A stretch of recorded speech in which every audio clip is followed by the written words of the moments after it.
Saya menggunakan alat bantu Pro. Terkena virus polio pada usia 1 tahun.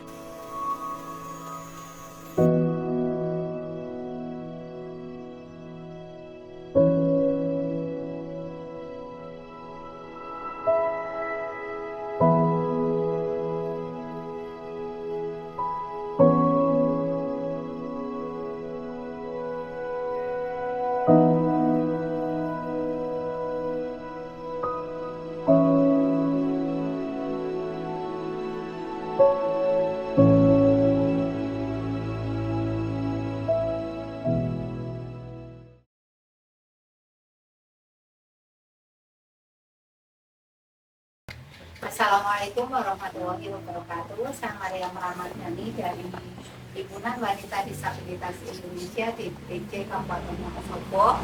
Alamat saya ada di asli Watu Malang, Desa Temanggung. Saat ini saya berdomisili di Kejuan, Siduren, Kabupaten Wonosobo. Saya seorang aktivis disabilitas. Saya juga ibu tunggal dari 2 anak. Latar belakang saya menjadi disabilitas adalah saya terkena virus polio pada usia 1 tahun. Saya sangat semangat untuk bisa bersekolah meskipun waktu itu ada beberapa larangan dari keluarga, dari saudara ataupun dari tetangga bahwa disabilitas itu tidak perlu sekolah karena pasti tidak akan bermanfaat sekolahnya. Tapi saya memiliki prinsip yang berbeda bahwa saya harus sekolah untuk bisa setara dengan orang lain, untuk bisa sama melakukan segalanya sendiri. Sehingga waktu itu awal saya sekolah saya di Yayasan Yogyakarta di Lampung. 1 tahun saya sekolah bersamaan. Saya pindah ke sini itu ke Wonosobo lagi sudah langsung di kelas 3. Untuk bisa membiayai sekolah saya bekerja di tempat tetangga menjadi PRT dan membungkus es balok. Jadi waktu itu masih tren sekali es balok, sehingga dengan banyaknya yang keliling di desa-desa itu membutuhkan beberapa tenaga untuk bungkus es balok. Saat itu saya bekerja dari pulang sekolah sekitar jam 2 sampai jam 9 atau jam 10 malam, sehingga saya tidak ada waktu untuk bisa belajar kayak teman-teman yang lain gitu. Kayak teman-teman saya itu selalu bisa mengerjakan tugas kelompok, itu saya tidak mendapatkan hal-hal semacam itu karena saya harus mencari uang untuk biaya sekolah saya. Dan waktu itu saya mendapatkan ongkos saya bekerja itu 150 rupiah, tapi saya cukup menggunakan untuk uang saku saya sekitar 50 rupiah dan 100-nya adalah awalnya saya untuk ojek, karena waktu itu awal saya sekolah itu dengan jarak tempuh yang 1,5 kilo itu saya tidak bisa jalan dengan 2 truk waktu itu. Bahkan saya masih menggunakan alat bantu kaki besi, jadi kris namanya. Waktu itu bisa lecet ketika jalan dengan jarak 1,5 kilo itu, untuk jalan bisa lututnya lecet, bisa sinunya lecet karena itu benar-benar besi untuk membantu saya jalan. Sehingga saya awalnya itu menyesuaikan dengan saya ngojek, tapi lama-lama kemudian dengan alasan tertentu ojeknya tidak mau dan saya harus PP pulang pergi gitu, jalan sendiri itu menggunakan truk 2.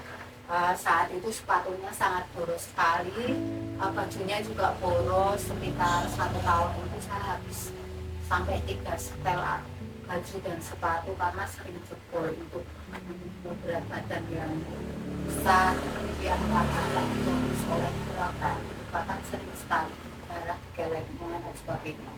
Dan yang menjadi tantangan saat saya sekolah SD itu, saya itu paling sedih ketika musim hujan. Saat saya menggunakan berdua, saya itu bahkan tidak bisa membawa payung gitu.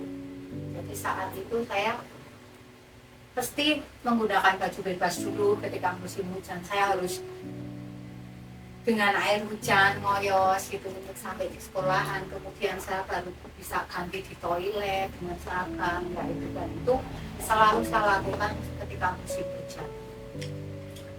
Kemudian saya juga waktu SMP saya mendapatkan penolakan sehingga saya berhenti 1 tahun untuk saya bisa khusus jahit gitu. Waktu itu saya 3 bulan belajar menjahit, sehingga 1 tahun saya manfaatkan untuk benar-benar bisa belajar dan menghasilkan uang gitu. Saya tetap ingin sekali bersekolah sampai SMA bahkan sampai kuliah. Jadi waktu itu saya memohon sama pusat rehabilitasi aku untuk bisa memberikan surat rekomendasi ke SMP agar saya bisa diterima nih di SMP. Nah saat itu sudah diterima dengan surat rekomendasi dari pusat rehabilitasi aku. Dan saat SMA SMP itu saya masih 1 tahun masih membungkus es balok juga, tapi dengan penghasilan juga permak ya, karena biayanya itu cukup tinggi juga waktu SMP. Kalau sekarang kan SD SMP itu kan sudah gratis ya, kalau di negeri. Kalau dulu masih berbayar, harus bayar LKS dan lain-lain.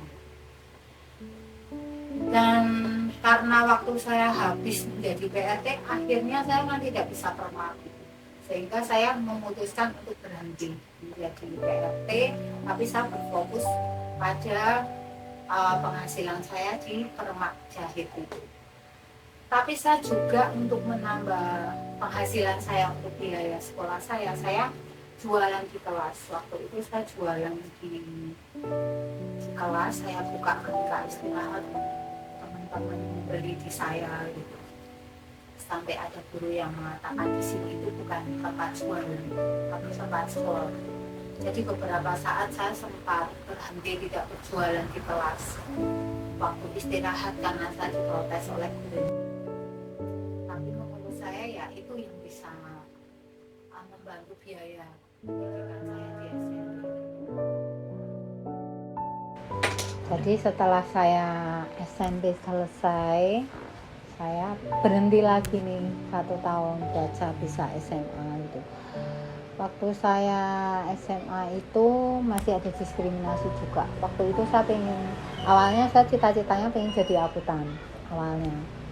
Terus setelah karena di sekolahan SMK itu ditolak karena alasan nanti kalau PKL itu nggak ada perusahaan atau pihak swasta yang bisa menerima karena disabilitas, nggak mungkin gitu. Akhirnya saya itu tidak jadi di SEMEA, tapi saya sekolah di SMA Muhi. Sekolah di SMA Muhi itu saya karena di sana swasta, kemudian biayanya juga cukup tinggi. Waktu itu saya sambil berjualan gorengan untuk bisa mengcover biaya pendidikan saya. Sampai saya kembali lagi lulus itu berjalan selama 3 tahun, lancar-lancar aja gitu. Tapi ada satu hal yang cukup memanajemen keuangan saya. Jadi waktu saya SMA itu di Watu Malang itu yang bertugas di Polsek sana itu area kota semua. Jadi saya ada jadwal kira-kira polisi yang rumahnya kota yang piket hari ini tuh siapa gitu. Setiap pagi 5:30 itu saya setelah udah bersihin rumah itu, nyuci piring, ngepel itu, nyapu itu aktivitas saya sebelum saya berangkat sekolah itu selalu kayak gitu, itu rutinitas banget. Itu saya nyegat polisi yang piket ke kota untuk saya tumpangi. Jadi saya hemat transportasi untuk biaya transport ke kota gitu. Itu berjalan selama 3 tahun. Pulang sekolah saya jualan gorengan dan permak gitu. Sampai saya juga sama halnya saya tidak memiliki banyak waktu untuk belajar seperti teman-teman sekarang. Tapi orientasi saya adalah saya nggak punya nilai bagus nggak apa-apa, yang penting saya bisa sekolah kayak orang lain. Waktu itu orientasi saya hanya saya bisa sekolah seperti orang lain, saya nggak butuh nilai yang bagus gitu waktu itu. Terus saya ketika saya lulus SMA saya hijrah ke Yogyakarta. Waktu itu saya karena keluarga juga menanyakan setelah saya SMA itu, mana katanya kamu dapat pekerjaan gitu. Kalau kamu bisa membuktikan bahwa kamu disabilitas yang bisa sekolah tinggi, kemudian kamu bisa mendapatkan satu pekerjaan dari sekolah kamu gitu. Tapi saya tidak mendapatkan itu gitu. Terus untuk menutupi karena saya tidak mudah mendapatkan pekerjaan dengan lulusan SMA, saya hijrah ke Yogyakarta. Saya mencari donatur awalnya, mencari donatur untuk saya bisa ambil psikolog, karena saya berpikir bahwa teman-teman disabilitas itu pasti akan selalu mendapatkan diskriminasi, kemudian mereka sulit mendapatkan pekerjaan dan tidak bisa mendapatkan teman untuk berbagi dan sharing gitu. Akhirnya saya berpikir bahwa ketika saya menjadi psikolog, maka saya bisa memfasilitasi teman-teman untuk bisa sharing, dan saya bisa bisa memberikan beberapa solusi ke teman-teman gitu. Tapi ternyata saya gagal, kurang 0,1 bahasa Inggrisnya. Kemudian karena saya memanfaatkan donatur dari Belanda itu, akhirnya saya mengambil tata busana untuk kuliah, dan untuk mengcovernya lagi saya sambil bekerja karena ternyata donaturnya juga tidak mau sampai selesai. Jadi saya hanya sampai di semester 3 saja. Itu sampai saya bekerja bisa diterima di Jayakarta Hotel dan di beberapa perusahaan kayak konveksi taekwondo dan lain-lain. Saya cukup banyak keliling di Yogyakarta untuk bekerja sampai saya memutuskan untuk menikah, kemudian kembali ke Wonosobo, kemudian saya sampai memutuskan untuk kembali merintis dunia usaha saya. Seperti saya mencari uang di awalnya dengan menjahit, maka saya kembali lagi merintis di dunia jahit saya sampai dari 2010 saya memulai sampai 2000 sampai sekarang ini. Saya dari awal memiliki karyawan, awalnya memiliki karyawan 1 sampai 7, sampai dari awal saya buka kursus sampai memiliki 7 murid. Tapi awalnya saya membuka jahit itu saya nyewa mesin jahit kecil 1, obras 1 gitu. Itu waktu itu per tahun saya nyewanya satu mesin 150. Jadi 2 mesin itu 300.000. Sampai akhirnya saya memiliki mesin jahit sekitar 15. Itu benar-benar saya tanpa bantuan dari pemerintah ataupun apapun, itu memang saya rintis sendiri.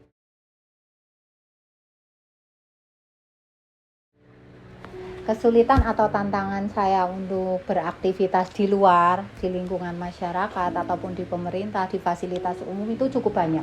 Kalau saat ini di Kabupaten Wonosobo itu memang setelah ada kemitraan Indonesia Australia, ada poin-poin di mana mengharuskan infrastruktur yang inklusi. Tapi itu masih sebatas advokasi ya, belum secara implementasinya itu belum semua. Jadi masih ada fasilitas umum yang belum akses kursi roda, kemudian masih banyak meja-meja yang tinggi, sehingga ketika saya mendapatkan fasilitas administrasi itu masih cukup kesulitan. Kemudian masyarakat secara umum masih belum bisa bagaimana mereka berkomunikasi dengan teman-teman disabilitas atau cara-cara membantu teman-teman disabilitas. Misal dengan kursi roda itu kan ada beberapa teknik, misal ada ram yang curam sekali, maka kursi roda harus dibalikan nih ke belakang baru jalannya mundur gitu,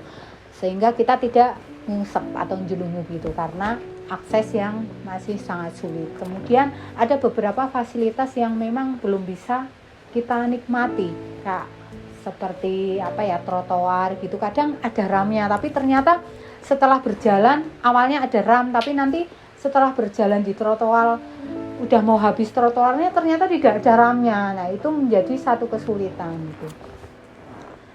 Itu kemudian masih belum ada parkir area sepeda motor roda 3 di fasilitas umum, itu sih sementara itu.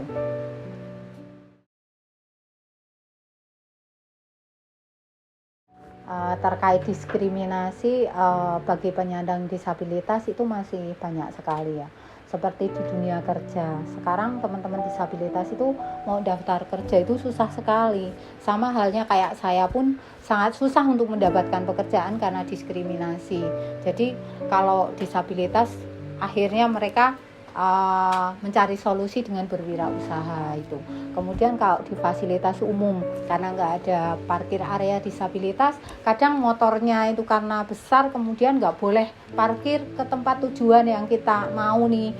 Kita harus diarahkan ke tempat yang sangat luas dan jalannya harus jauh. Menurut saya itu adalah diskriminasi. Kemudian ada layanan-layanan yang tidak bisa kita akses secara mudah.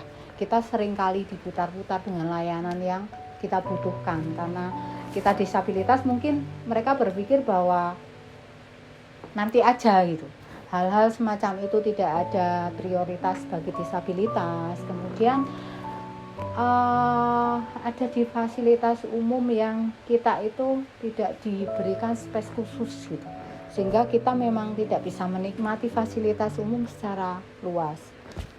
Untuk keterlibatan, kalau dulu diskriminasi bagi kita adalah kita tidak dilibatkan untuk bersuara, untuk memberikan apa yang menjadi aspirasi kita. Tapi saat ini pemerintah sudah mulai melibatkan teman-teman disabilitas untuk bisa mereka memberikan aspirasinya sehingga menjadikan kita menjadi setara gitu.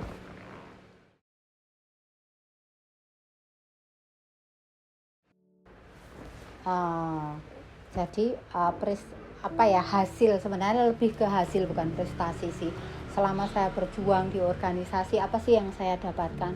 Salah satunya adalah saya bermitra dengan Australia, kemudian bisa sering keliling ke Indonesia nih. Dengan saya gabung di HWDI itu memberikan banyak sisi positif. Artinya saya bisa ke Jakarta, bisa ke Lombok, bisa ke Lampung. Itu banyak kegiatan yang kita ikuti. Itu karena saya aktif di sebuah organisasi. Kemudian saya juga menjadi salah satu anggota Kabupaten Wonosobo Ramah HAM. Itu menjadi satu prestasi buat saya karena perdana nih disabilitas menjadi anggota Kabupaten Wonosobo Ramah HAM. Kemudian berdirinya di Fabelmat adalah salah satu hasil dari komitmen kita untuk berjuang kepada teman-teman disabilitas sehingga mendapatkan satu tempat di mana tempat itu adalah menjadi tempat produknya teman-teman disabilitas yang kita jual baik offline maupun online. Itu sih.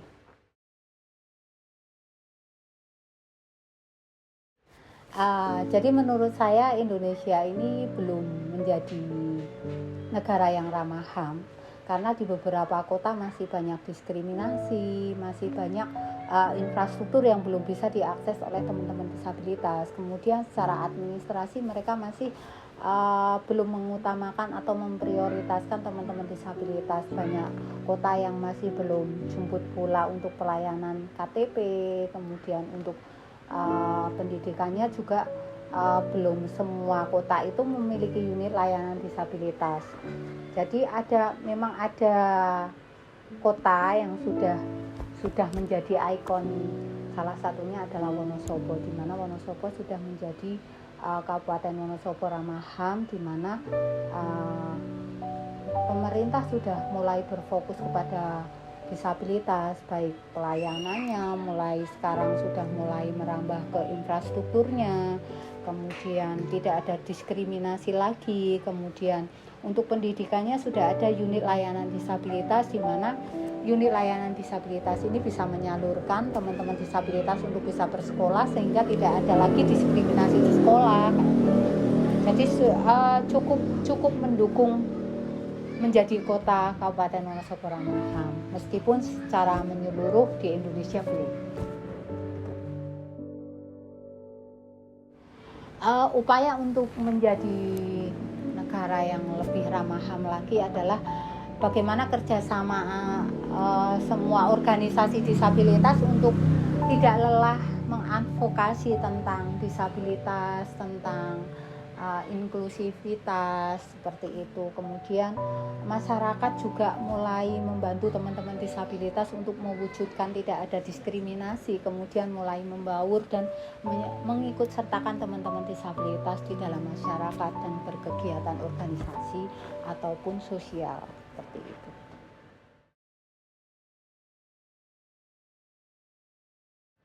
Bagi kaum muda yang ada di Indonesia nih, yuk kejar pendidikan setinggi mungkin, karena pendidikan itu sangat penting dan kita berpotensi menjadi disabilitas, maka kita harus berbaur dengan disabilitas.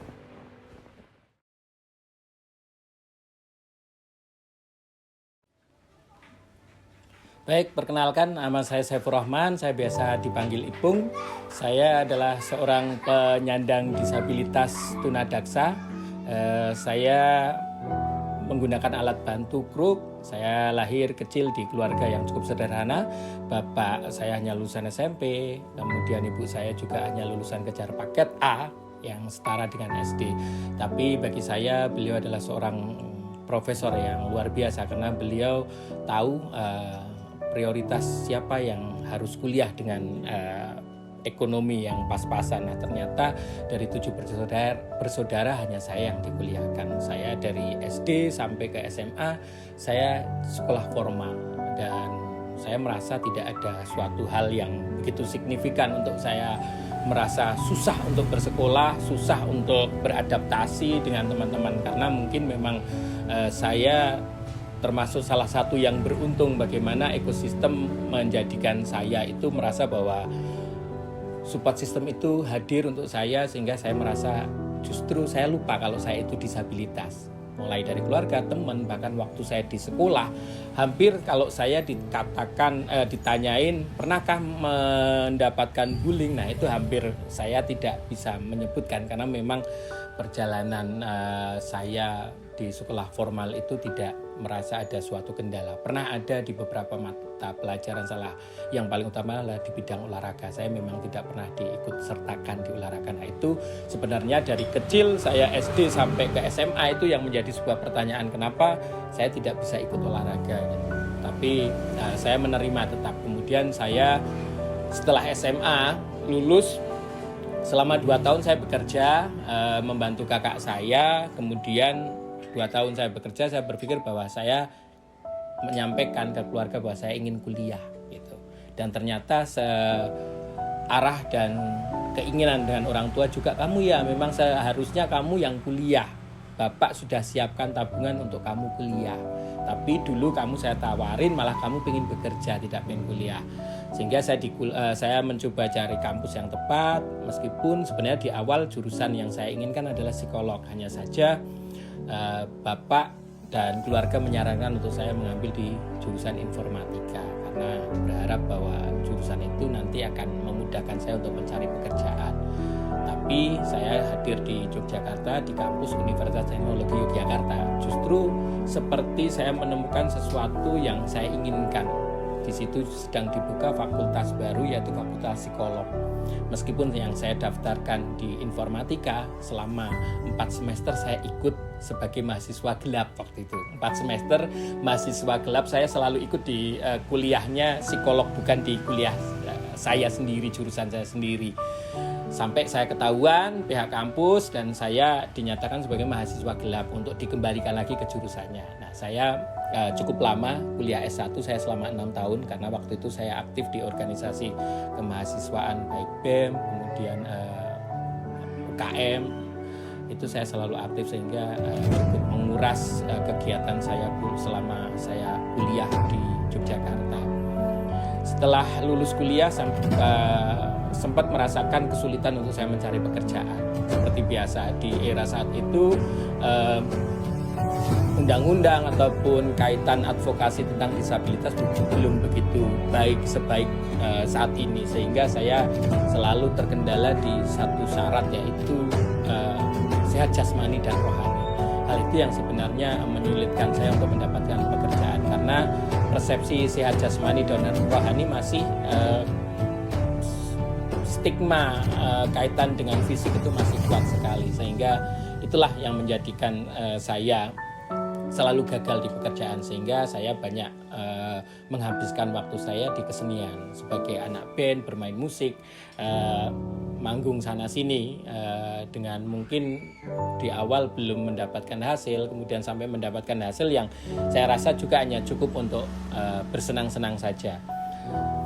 Kemudian di tahun 2015 saya mencoba mencari keberuntungan untuk ikut mendaftarkan sebagai pendamping keluarga harapan di Kementerian Sosial. Saya berpikir di peluang bekerja di Kementerian Sosial ini pasti akan mengakomodir disabilitas. Benar, prediksi saya diterima dari 2015 sampai 2021 saya bekerja di Kementerian Sosial sebagai pendamping keluarga harapan. Itu salah satu program unggulan dari pemerintah Indonesia. Di situ saya mulai coba mengembangkan lagi keinginan saya untuk punya pendidikan yang jenjang pendidikan yang lebih tinggi, sehingga tabungan yang saya kumpulkan saya rasa cukup untuk saya bisa melanjutkan di S2. Nah, kebetulan S2 saya di Unisula Semarang. Saya fokus di bagian hukum. Itu selama 2 tahun saya coba selesaikan kuliah saya sehingga saya mendapat gelar itu dengan biaya sendiri, karena posisi saya mengenyam pendidikan S2 saya itu posisi kedua orang tua saya sudah tidak ada.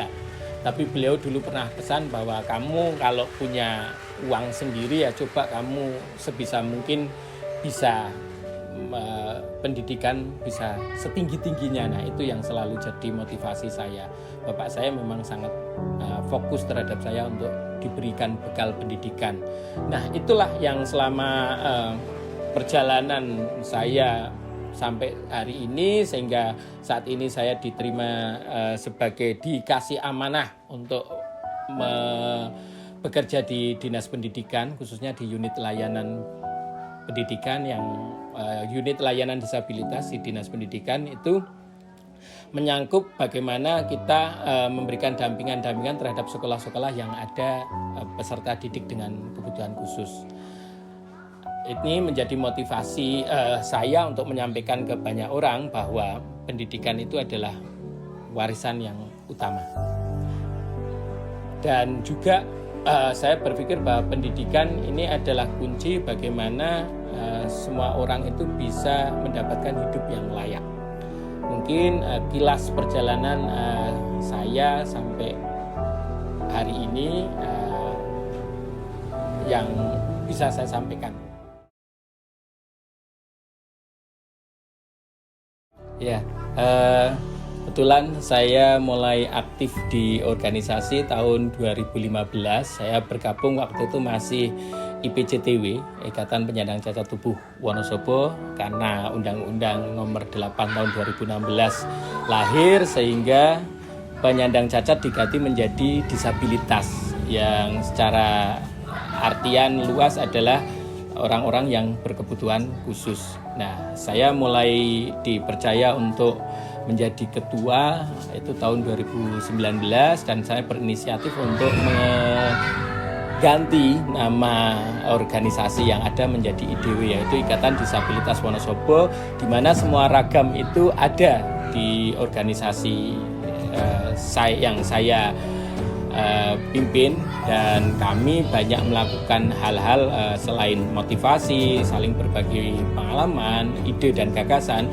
Kami juga paling utama adalah memberikan advokasi khususnya bagi kawan-kawan disabilitas di pemerintahan Kabupaten Wonosobo. Kami berharap dari IDW inilah ini akan menjadi kekuatan untuk bagaimana hak-hak penyandang disabilitas itu bisa diakomodir dengan baik oleh pemerintah daerah.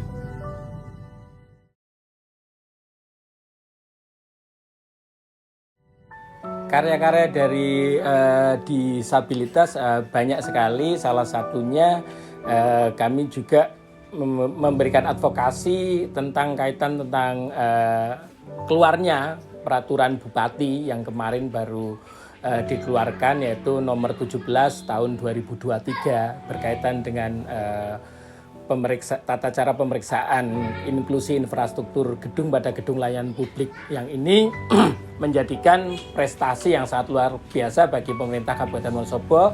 Karena apa? Nanti ke depan gedung-gedung yang akan dibangun akan mengedepankan aksesibilitas dan inklusivitas, sehingga sarana dan prasarana ini kan ramah bagi penyandang disabilitas, anak, perempuan, dan juga lansia. Nah, peraturan ini juga melibatkan kawan-kawan disabilitas untuk menjadi tim teknis dalam perencanaan pembangunan, pelaksanaan, sampai nanti berfungsinya suatu gedung layanan publik itu. Kemudian di bidang prestasi olahraga, setiap ajang event di salah satunya ada NPCI, yaitu National Paralympic Committee Indonesia, merupakan organisasi keolahragaan khusus disabilitas. Ini juga banyak melakukan prestasi, salah satunya di ajang nasional kemarin 4 atlet disabilitas kami meraih medali, ya, 1 medali emas, 2 medali perak, dan satunya lagi perunggu. Kemudian di kemarin Pemprov juga dari 17 atlet yang kita kirim ada 11 atlet yang memperoleh medali. Ini juga merupakan prestasi bagi kami. Kemudian kami juga melahirkan yang namanya itu Difabelmat, yang merupakan sentral UMKM disabilitas yang pertama di Indonesia. Sehingga ini Kementerian Sosial menjadikan program unggulan bagi kawan-kawan disabilitas khususnya di sektor ekonomi. Karena Difabelmat ini mengakomodir semua produk-produk ataupun karya yang diciptakan teman-teman disabilitas dan berorientasi pada kesejahteraan untuk kawan-kawan disabilitas itu sendiri. Kemudian prestasi yang lain mungkin salah satunya adalah kami juga mendorong pemerintah daerah untuk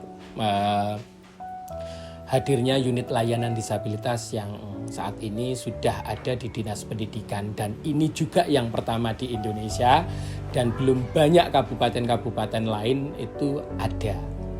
Ternyata ini seiring dengan peraturan menteri yang kemarin baru hadir di tanda tangani oleh Menteri Pendidikan, itu kaitan juga tentang kewajiban sekolah formal untuk mendirikan unit layanan disabilitas. Mungkin itu yang tercapai dari selama perjalanan IDW dari mulai awal sampai hari ini, dan ini akan menjadi terus perjuangan bagi kawan-kawan disabilitas sehingga harkat dan martabat disabilitas di Wonosobo khususnya dan untuk yang lain juga motivasi lain, sehingga mereka akan semakin diterima dan juga semakin sejahtera pastinya.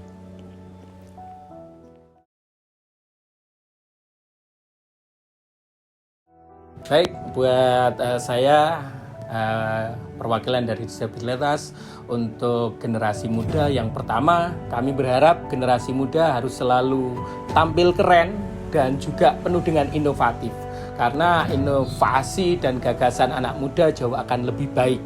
Kemudian yang paling utama, jadilah anak muda yang bermanfaat, karena bermanfaat itu pasti hasil yang paling memuaskan dalam sebuah perjalanan kehidupan, baik manfaat untuk lingkungan sekitar ataupun manfaat untuk banyak orang, terlebih juga untuk bangsa ini.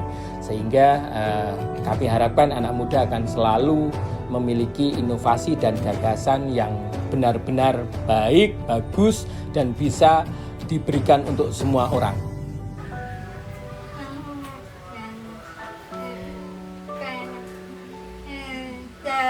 Nama dia Fadia.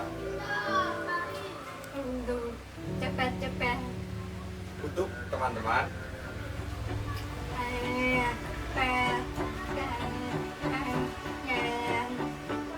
kalian semangat baca bahasa isyarat.